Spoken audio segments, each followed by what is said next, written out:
Welcome to All Things Moore County, Moore County's weekly radio show highlighting the many facets of the Sandhills. That includes real estate, lifestyle, community and neighborhoods. And now from 4 Properties, here's your host, Bill Sahadi. Good morning and welcome to the talk show, All Things Moore County. Dorothy, about 18 months ago, in December of 2024, we did a show with my guest, and I thought the show was the pinnacle of her high school career. I'm guessing you're wrong. Completely dead wrong. I said, well, Gabby Brunson, Gabriella Brunson, was my guest. Mm-hmm. She was 15 at the time. She is 17 now, about to turn 18 in September. And I thought we had seen the last of her. She had. I doubt that. Well, we talked a lot about Gabby. We talked a lot about your accomplishments up to that point. Mm-hmm. And according to my measuring scale, you had completely filled your resume, and you were done, and you were on your way to bigger and better things. But you just finished your junior year in high school, mm-hmm. and in the last 18 months, we have a ton to catch up on. And I don't know how many pages you're going to have on your resume, but it's a hell of a lot more than I ever had on mine. We talked in the last show about some of your inspirations mm-hmm. as a young child and getting started singing and acting and dancing. So the last 18 or so months have brought some very significant changes that really necessitated us getting back together again. And now you're 17 and you have some plans going forward that most juniors in high school don't have to contemplate this summer, but you're in the middle of a huge transition. Mm-hmm. You want to talk a little bit about it? Well, this upcoming year for my senior year, I am going to be going to University North Carolina School of the Arts high school drama program, which is the top 3 conservatory for drama in the world. Me and along with 19 other students were accepted. Right. And it's a very competitive program that I am lucky enough to get accepted into. Was it because they saw the show you did with us in December of 2024? Oh, I'm sure that was it. That mm-hmm. put you over the top. Yeah, of course. So tell me about the process of how that interview went, and how was it an invitation you got? How did that all work? Okay, so the audition process, I started preparing for it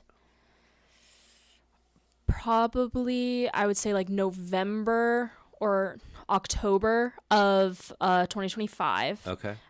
Just kind of getting together because you needed 2 monologues and then a portion of a song that you had to sing. So I started preparing all of that with my vocal coach, Liz Cox. She is a very amazing vocal coach that I started working with right here in Moore County. We like plugs. Mm-hmm. Mm-hmm. Shameless plug. Mm-hmm. Liz Cox Music Studios. There you go. And then I started working with an acting coach as well. And he helped me with my two monologues that I picked out. This was to audition for the school? Just to audition for the school. Okay. And basically just working on that multiple times a week all throughout the couple months. And then I auditioned. I was supposed to audition in February, but then the snow happened. Okay. So I couldn't go audition in February. Okay. Where did you go to audition? Winston Salem at on campus. Okay. So the campus is in Winston Salem. I went in and I auditioned in March, mm-hmm. I believe. Okay. And there was probably about 40 other kids there. Another student that was accepted that goes to Pinecrest, her name is Amelia Kazmarek. She was also there that day. Mm-hmm. And we go in and we audition in front of Miss Maggie. She is the director of the program, and she is amazing. She is just very supportive, and it's probably one of the most nervous I've ever been for an audition. But then the second I started talking to Maggie, she just all of my nerves just went away. Okay, so you had the opportunity to select 2 monologues that you selected. Me and my acting coach, yes. Okay, so what did you select and why? And tell me about the monologues. Okay. You wanted to play to your strength. Yes. Okay. So one of my monologues is from this play that is not very known. It's called Dogface. And it's about this girl, and this was my dramatic monologue because you had to have 2 contrasting monologues. Okay. So one comedic and one dramatic is what I did. Okay. And I did the monologue Dogface, and it was about this girl who, whenever she was younger, she was attacked by a dog, so everybody called her Dogface, and she only had one friend who was a guy. And then whenever they were in high school, they went to this party together, and he kissed her and then started just ignoring her the day after that. And the monologue is her confronting him, being like, why did you do this? And then ignore me. Yeah. Trying to remember what my comedic monologue was because I haven't looked at it since I auditioned. Well, but you picked 2. Yes. And that's what you presented. Mm-hmm. And you also had a singing. Yes, I also had a singing. So I sang Alyssa Green from The Prom. Okay. Which is about this girl who isn't very accepted by her family. Okay. And her parents are very you have to be perfect. You have to do everything in the way that we want you to do it. You have to be exactly our vision. And it's just another kind of dramatic teenage thing. How many roles in high school? How many plays have you been involved in? Okay, in high school? Yeah, 3 years. We're talking 3 years. Oh gosh. Okay. I have Roughly. I have to count on my hands. So I did my theater 1 show, and then I had 2 shows over the summer, and then I did a musical. So there's 4 for my freshman year. Okay. And then had my theater 2 show, and I did the musical, and then I had 2 more shows over the summer. So that's 8 for my sophomore year. Okay. And then had the musical, so probably about 9. Okay, but the production of Mean Girls was the one that sort of topped everything off for you. Yes. And that was the one that provided the bridge to the school, to the special ed school? No. Okay. So the auditioning for UNCSA was something just completely separate from Pinecrest. Okay. It's something Mr. Faw, he's our drama. Adam, yeah. He obviously helped out with and supporting us through the audition process, everyone who was auditioning. But our acceptance was based off of our artistic statement, which is this about 1-page paper that we had to write about why we do the arts and what it means to us to be an artist. Yeah. And then our monologue and then our resume. And actually a cool thing about Miss Maggie is before she got accepted into the drama program herself, she actually went to Pinecrest. Oh, did she really? Yes, so that's something that's super cool. Oh, okay. Small world. Yeah, so that's something that we actually talked about during my audition slot, where she was saying you go to Pinecrest. And so what's the main difference between the last time you were on the show and today in terms of your drive, your motivation, and your goals? Because you seem as directed as you could possibly be. I mean, super hyper-focused on a goal, right? It's almost like you have blinders on. Yeah, I think now a lot of the drive that I had before at my last interview is what's gotten me to where I am right now. Because I've had so many things happen for me, especially just in the past 6 months of my high school career in drama. And it's all because of that girl that I was 18 months ago who was so driven to make it happen. And I'm still driven to make it happen. And just because I've gotten into UNCSA and then I was nominated for DPAC Rising Stars, which I'm sure we'll get into later. Yes. That doesn't mean that it's over. Like, I still have so much higher to go. Okay, so this was not just a 3-year high school resume. Your experience in the arts go back to the time I saw a social media post. You were like 6 Oh, gosh. or 5. You were out there singing on stage. This goes back to elementary school. Mm-hmm. My mom has been very recently reposting a lot of videos of me from whenever I was very young, just starting in like theater and stuff.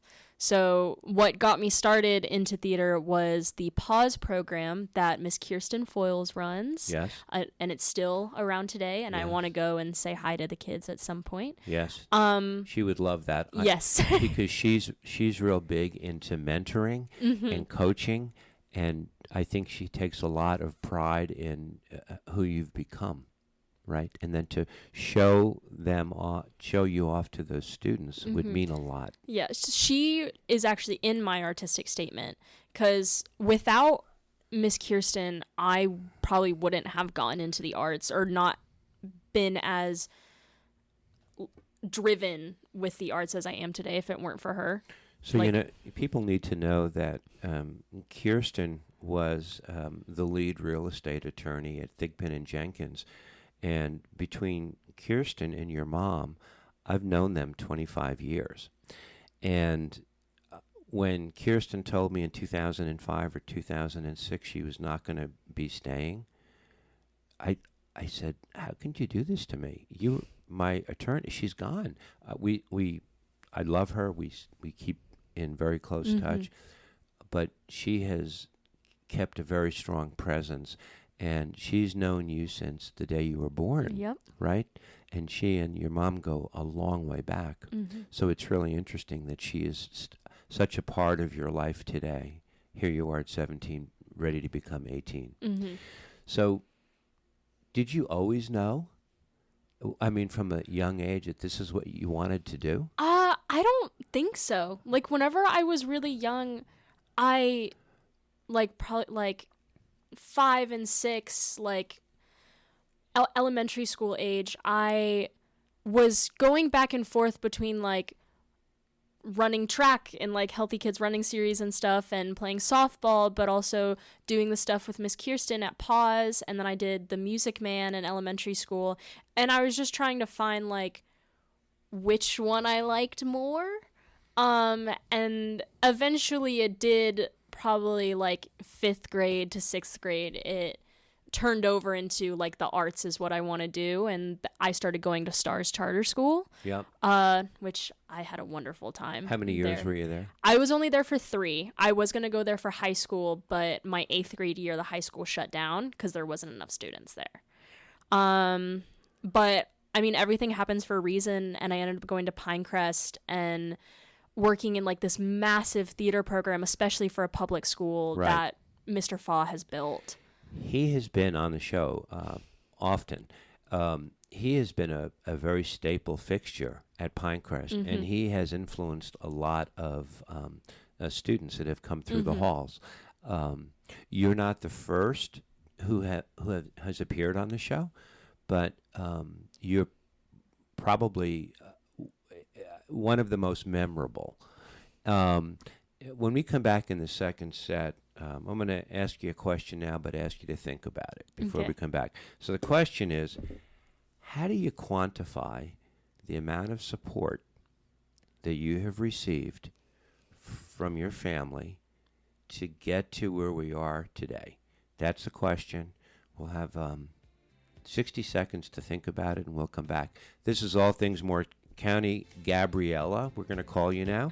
Brunson, Gabby Brunson is our guest for the entire hour. This is All Things More County.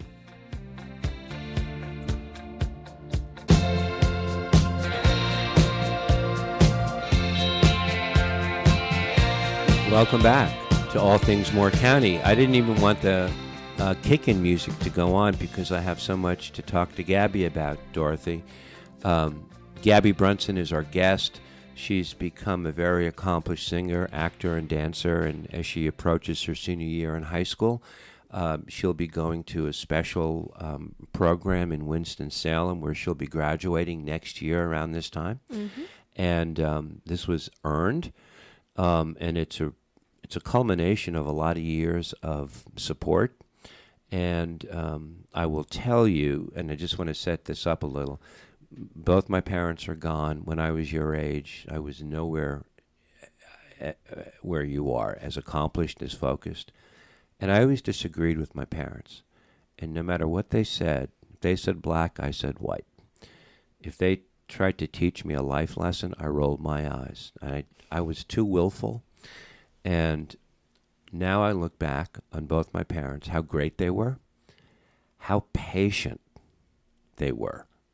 And sometimes kids don't get how patient parents are when it's happening, but they get that when they look back over time.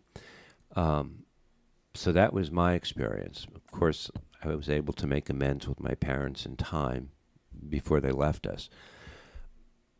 So you're in a situation at 17 where you have been working with your mom almost like a team for how many years? Probably since honestly, since I started taking dance classes at 3. Like, before I could drive, she was the one driving me everywhere. She was always the one keeping up with my schedule because I didn't know it myself, and I still barely know it myself. And she just drives me everywhere.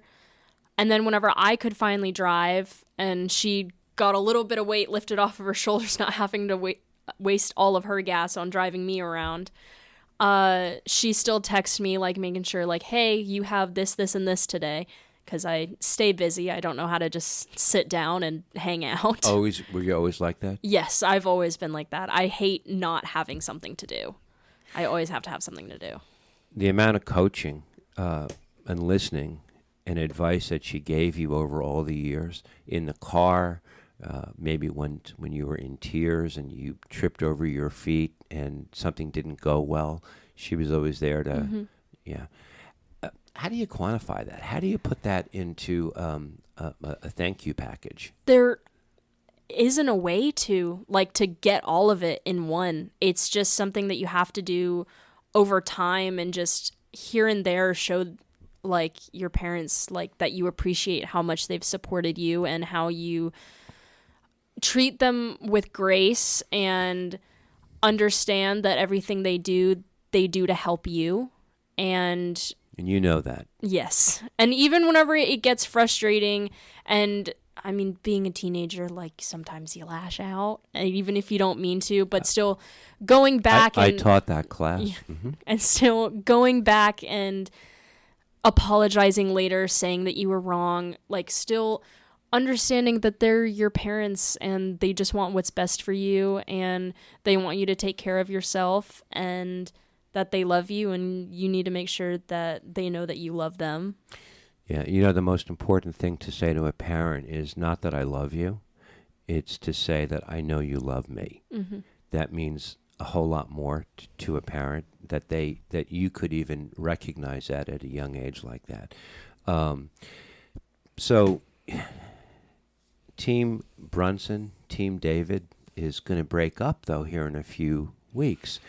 When are you leaving for school? So I leave to go move into my dorm August 13th, and then orientation is August 17th. Okay, Winston-Salem is not a long way away. Mm-hmm. I have a feeling your mom will be going up and down the highway, but it's going to be different because you're going to be away a little bit. Mm-hmm. You'll miss each other. Yeah. Right? That's one thing that I've kind of been struggling to deal with just with the end of school. Like, I've had my last exam yesterday. Oh.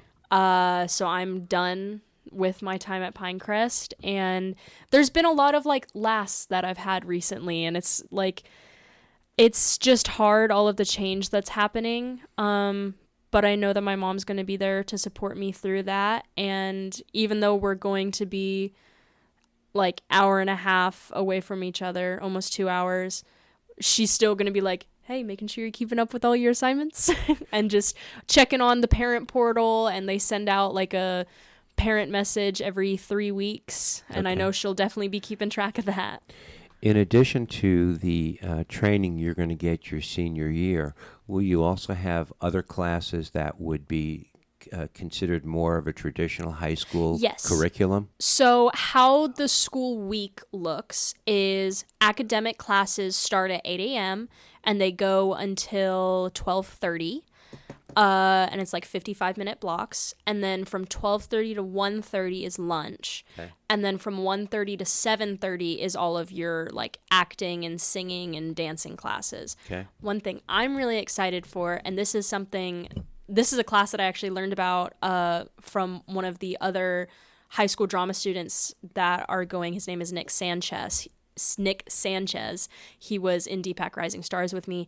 There's a clown class where we learn like plate spinning and juggling and stuff, and we get to go to children's hospitals and perform like for the children. Okay. And I'm very excited for that. Talk to me a little bit about Deepak Rising Stars. What is it?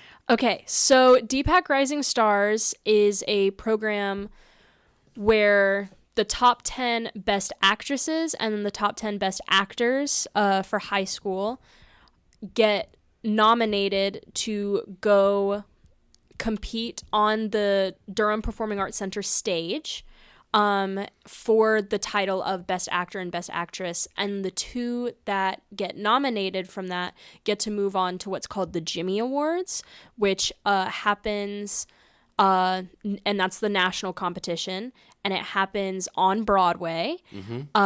And it's, I believe, like June 21st, something like that. And you put together a whole like 2-hour show that you're judged live on. So basically how the show works is there's the opening number where you first enter, and we had a sold out theater. So there was over 3,000 people there that we performed for. And it was an exhilarating experience just to run on the stage for the first time. And then after the opening number, we perform what's called a medley.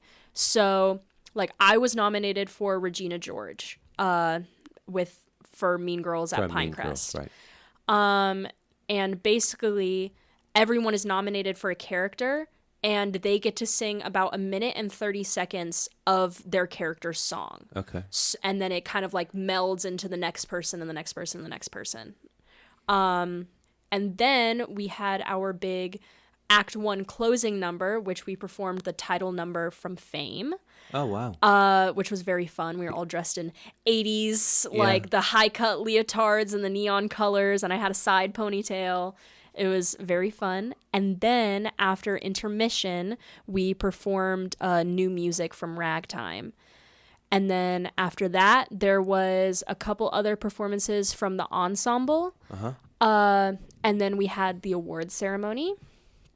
And at the awards ceremony, there were 5 people who were awarded the New York Film Academy Scholarship of $80,000. And I was one of the people who won that.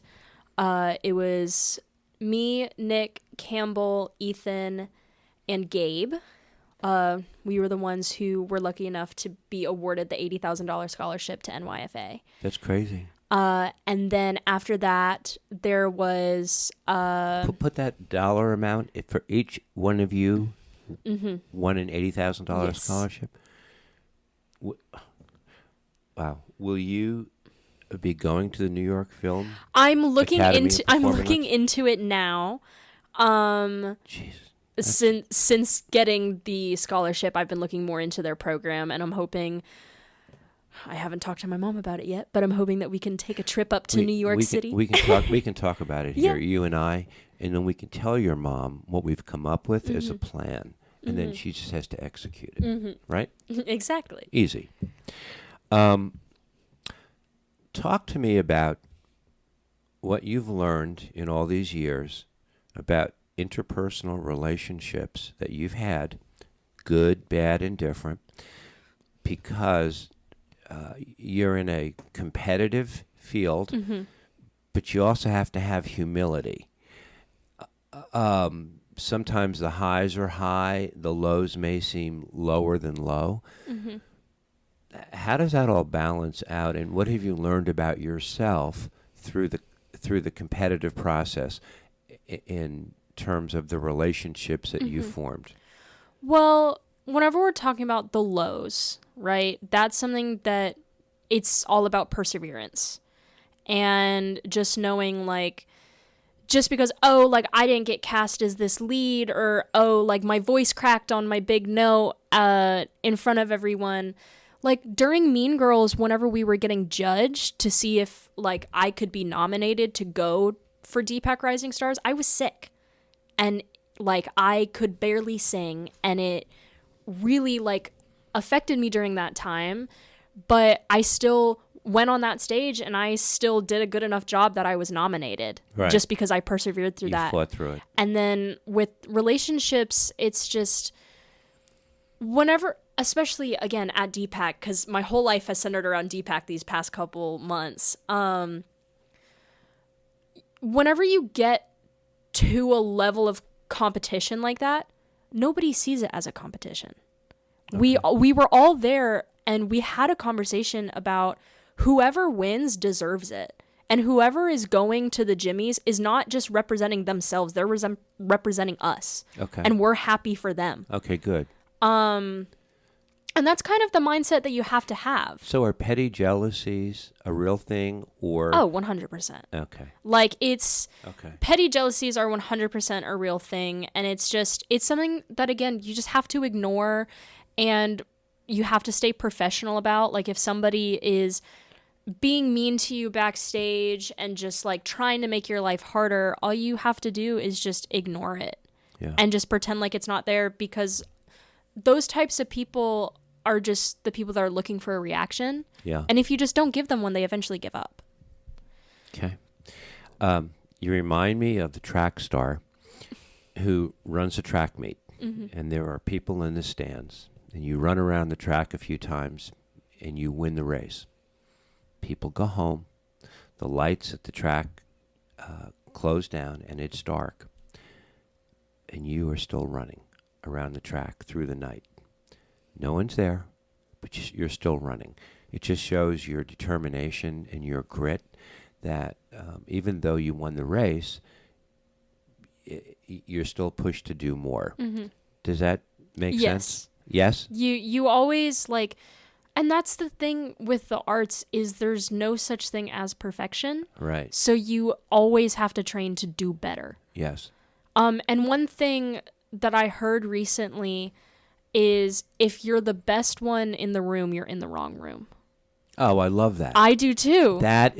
I love that.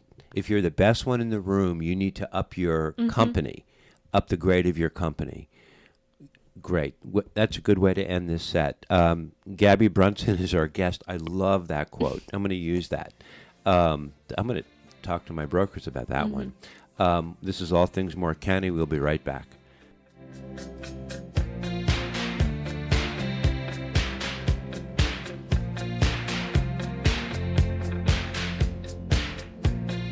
Welcome back to All Things More County.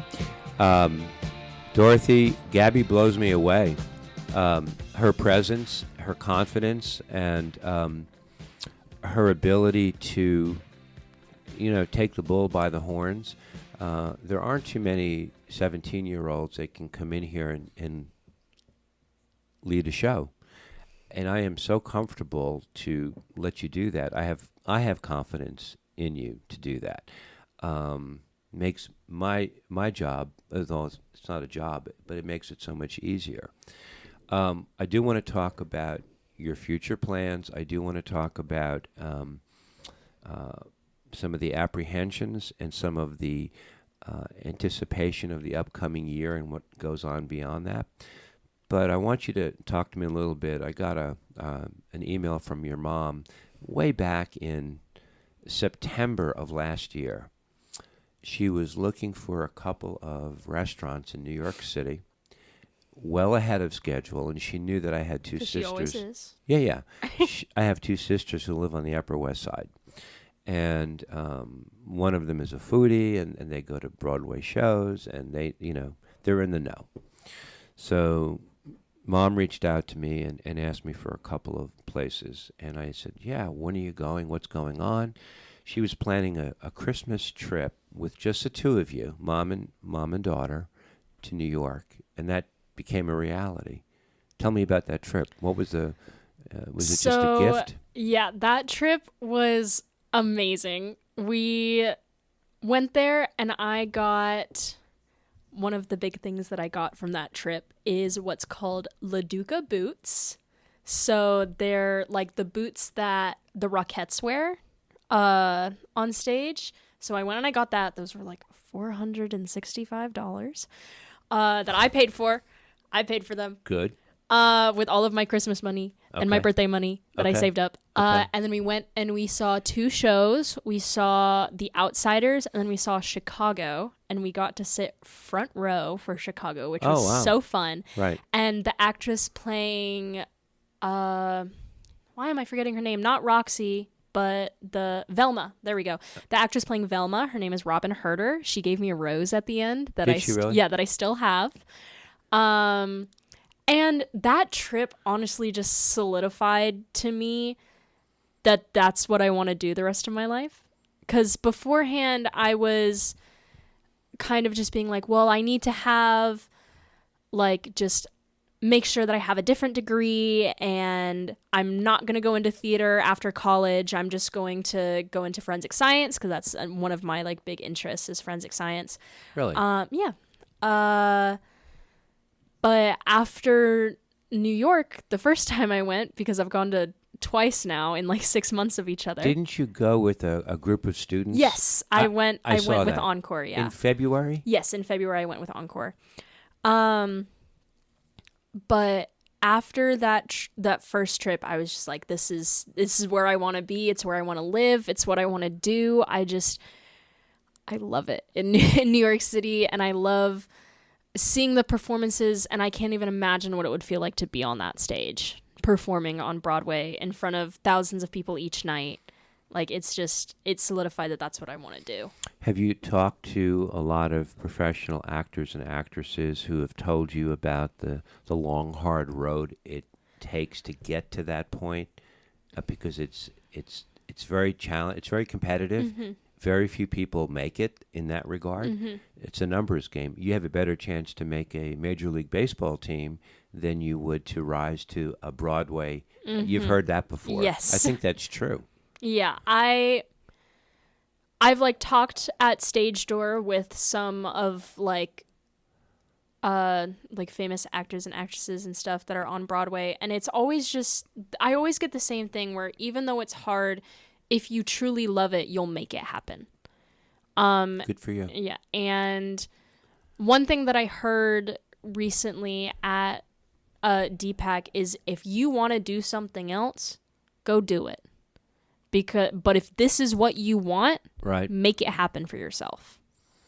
And that's what I'm doing. I'm making it happen. Okay. Tell me now, you're leaving on August 13th. Yes. Are you nervous? Are you full of a good anticipation? Do you have any thoughts that, oh my gosh, am I going to be good enough? Or I am good enough and I'm going to show everybody? It's a little bit of everything. I'm super nervous to be away from home and not have my manager, my mom, right next to me. She's my manager, yeah, too, telling me what to do when I need to do it. But I'm also excited to be surrounded by a ton of people that are just as, if not more, driven than me. And it goes back to that same thing of if you're the best in the room, you're not in the right room. And I love that quote. And I'm going to be in a room of people who are the best, like, from their schools, from their area. And it's something that me and Nick Sanchez talked about at DPAC, how here we learned so much, and like where we are in our community theaters, like we've learned so much, but we feel like we've soaked up all of the information that we can get and we're not growing anymore. But once we get to a place like UNCSA, where it's full of people that are just like sponges of information, and you learn not only from your instructors, but the other actors and actresses around you. Mm-hmm. And there's just so much more information to soak up at a conservatory like that. That's great. Okay, so a year from now, we're probably going to have you back on the show, Mm-hmm. and you will have graduated Mm-hmm. in your senior year. What do you hope to be telling us a year from now?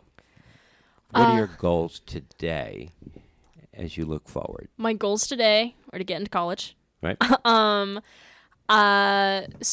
UNCSA has a senior showcase where we kind of audition in front of colleges and just like companies and stuff like that. And I'm hoping to get into a good BFA program, either in state or out of state. I'm looking at like Elon, Penn State, Michigan, Malloy, NYFA.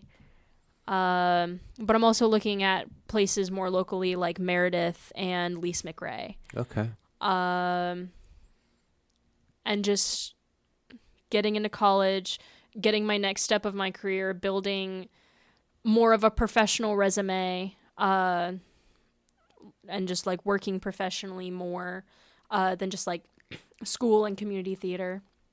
And the scholarship that you won is you can use at any of the schools that you're No, so the scholarship that I won is only at NYFA. Oh. Yes, so it's an $80,000 scholarship to New York Film Academy. Okay. So that's super cool. Is that part of the plan? I'm looking into it. That means maybe not. Yeah, it's not my top one choice. Okay. But the more I look into it, the more I like it. Okay. And it wouldn't be super expensive of a college because so in total without the scholarship, the tuition is $160,000 for all 4 years. Goodness. But with the $80,000 scholarship, then it's $80,000. But then I also have a GI Bill. Right. So then I would only have to pay for one semester, Okay. which would be $20,000. So I'm getting a BFA worth $160,000 for $20,000, Okay. which Some of the pretty good trade-off. Some of the schools you mentioned are not urban schools. It's Penn State. I've spent a lot of time in State College in my earlier days. Meredith, Elon. I'm surprised that on that list are not some schools more in an urban area. Yeah. Well, also I forgot to mention Carnegie. I'm also looking at Carnegie. Okay. But Meredith, I'm actually touring on Friday. Okay. They offered me a $20,000 scholarship whenever I auditioned for them at College Day. Which Wow. is super cool Wow. for academics. For academics. Yes. Nothing to do with the arts. Not arts yet. I need to apply for their scholarship there. But for academics, they offered me a $20,000 scholarship because of my GPA. My father offered colleges money to take me. We have a lot in common. It's the truth. But yeah, so I'm touring Meredith. And Meredith right now is like my top school. Meredith is your top Yeah, school? because I don't want to go out of state necessarily. Okay. And maybe my mind will change next time I'm on Yeah. I'm on the show and I'm like, well, actually, I want to go to New York City right off the bat and I want to go to NYFA. But Meredith is my top school right now because I really like their BFA program. I really like their director whenever I met him. And as well as they allow for dual majoring because, yes, I want to get my BFA, but I also want to get my bachelor's in forensic science. Tell me about that. So I always do want to have a backup plan. Yep. And my backup plan is forensic science, working like criminology, crime scene tech, FBI, Wow. which is just a whole other part of my life. Right. That's away, that's away from theater. But my number one like goal in life is to be on stage and be in theater. Because there was a conversation that I had around Christmas with a close friend of mine, and I was telling him about how I worry if I don't ever give theater a shot at working, Right. that I'm going to regret it for the rest of my life. It's good advice. And he said, if you already feel that way, then you're going to regret it. So you need to give it a try. Good advice. My parting gift to you before August 13th is a pair of really nice walking shoes, sneakers, because my prediction is in the next year, you're going to need them because of all the pivoting you're going to be doing. Things change so quickly. Perspectives change. I'd love to have you back in a year and see where that all sits, because I think you have a very interesting 12 months up in front of you, and I think you're up for it. We're going to close the show, and we're going to play a clip from Mean Girls. Gabby Brunson, it was a pleasure to have you. Thank you for having me. Really, and I look forward to 12 months from now. And you have a great week, and this is All Things Moore County. Thanks so much for coming. We'll talk to you soon. Can you give me names?